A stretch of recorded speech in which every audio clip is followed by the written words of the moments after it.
Welcome to all pre-pick tutorials. Today I am going to show you how to create abstract grainy texture isolated on white background in Adobe Illustrator. Draw a horizontal shape,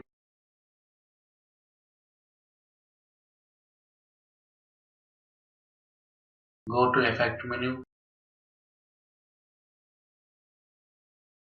Sketch, Graphic Pen, Stroke Length 15, Light Dark Balance 100. Again go to Effect menu and Brush Strokes and Spatter. Spray radius 25, smoothness 15. Finally, your abstract grainy texture background is now ready. Please follow step by step and it's easy way to create abstract grainy texture isolated on white background in Adobe Illustrator. Thank you for watching. Please like, share, comment and subscribe for new tutorials.